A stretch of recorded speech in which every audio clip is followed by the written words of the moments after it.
আসসালামু আলাইকুম সবাইকে। আজকে আমরা জানবো কিভাবে ক্যাপকাট মোবাইল অ্যাপটিকে ব্যবহার করে আমরা এইচডিআর ভিডিও তৈরি করতে পারি। যারা আমরা সোশ্যাল মিডিয়া রিলসে বা টিকটকে ভিডিও আপলোড করি, মিউজিক ভিডিও যেটা হয় শর্ট ভিডিও, ওই ভিডিওগুলোতে আমরা কিভাবে এইচডিআর ভিডিও আপলোড করতে পারি। মানে হচ্ছে আমরা একটা নর্মাল ভিডিও আমাদের সেই ভিডিওটাকে কিভাবে আমরা ওই রকম একটা লুক দিতে পারি ভিডিওতে, জানতে পারবেন আজকের ভিডিওতে। এবং এই ভিডিওটা দেখতে অনেকটা 4K ভিডিওর মতো দেখতে হয় হয়তো। ওকে, এই ক্যাপকাট মোবাইল অ্যাপটি ওপেন করলাম এবং আমরা টিউটোরিয়াল পারপাসে একটা ভিডিও ইম্পোর্ট করেছি। দেন এই লেয়ারে ক্লিক করে হচ্ছে আমাদেরকে চলে যেতে হবে অ্যাডজাস্টে। এখান থেকে চলে যেতে হবে ঠিক এই দিকটাতে আসার পর গ্রাফস যে অপশনটা রয়েছে এটা, দেন এখানে যে হোয়াইট কালারটা দেওয়া আছে এটাকে আমরা ঠিক এরকম করে দিব গ্রাফটা, ঠিক আছে। প্রত্যেকটা কালারে যে হচ্ছে আমাদেরকে ঠিক এই সেটিংসটা দিয়ে দিতে হবে, মানে এই গ্রাফটাই আমাদের হচ্ছে রাখতে হবে আর কি।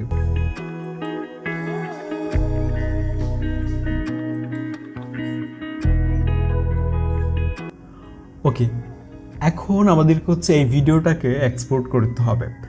তো আমরা এখান থেকে ওয়াটারমার্কটা সরিয়ে নিচ্ছি, এরপর এখান থেকে 1080p ভিডিওটাকে এক্সপোর্ট করে ফেললাম। দেন এক্সপোর্ট করে আবার নতুন করে আমাদেরকে পুনরায় এই সেম ভিডিওটা আবার আমাদেরকে ইম্পোর্ট করতে হবে এখানে। তো করলাম, তারপর এখান থেকে ওভারলেতে চলে যাব। এখানে ক্লিক করার পর অ্যাড ওভারলে, তারপর পূর্বে আমরা যে ভিডিওটা এক্সপোর্ট করেছিলাম বিভিন্ন কালার দিয়ে, ওই ভিডিওটাকে হচ্ছে আমরা এখানে ইম্পোর্ট করব। এই ভিডিওটা দেখতে ঠিক এরকম হবে। তো এইটার উপরে হচ্ছে আমরা ফুল স্ক্রিন মানে অ্যাডজাস্ট করে নিব একদম স্ক্রিনে, পুরো স্ক্রিনে ঠিক এভাবে। ওকে, এখন আমাদেরকে নিচে এই অপশনটিতে চলে আসতে হবে। এখান থেকে আমাদেরকে বার্ন যেটা দেখতে পাচ্ছি এটা যুক্ত করে এখান থেকে আমরা 48 বা এরকম করে দিচ্ছি, এটা ভিডিওর উপর ডিপেন্ড করে। তারপর হচ্ছে আবার আমাদেরকে চলে যেতে হবে এখান থেকে অ্যাড ওভারলেতে, এখান থেকে স্টক ভিডিওতে চলে যেতে হবে। তারপর এখান থেকে একটা হোয়াইট ভিডিও আছে বা এটা আমাদেরকে হচ্ছে ইম্পোর্ট করতে হবে। তো এটাকে আমরা হচ্ছে ফুল স্ক্রিন করে দেব। তারপর হচ্ছে আমাদেরকে এটা পুরো লেয়ার জুড়ে রাখতে হবে। ওকে, এখন আমাদেরকে আবারও এখানে চলে আসতে হবে। এখান থেকে আমাদেরকে ওভারলে যেটা আছে এটা আমরা সিলেক্ট করে এখান থেকে 55 বা এরকম করে দিতে পারি। তাহলে দেখতে পাচ্ছেন অনেকটা এইচডিআর যে একটা লুক হয় ওইরকম দেখতে হয়ে গেছে।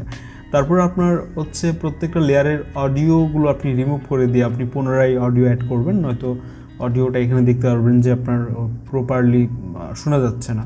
সো পুনরায় অডিও আপনাকে এখানে যুক্ত করে নিতে হবে।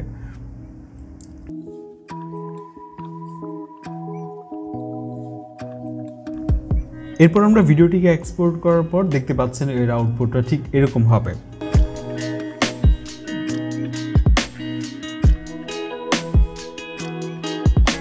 তো এই ছিল আমাদের আজকের ভিডিও। কমেন্টে জানাতে পারেন আপনার যে কোনো মতামত। আপনাদের সাথে কথা হবে আমাদের পরবর্তী ভিডিওতে। আসসালামু আলাইকুম।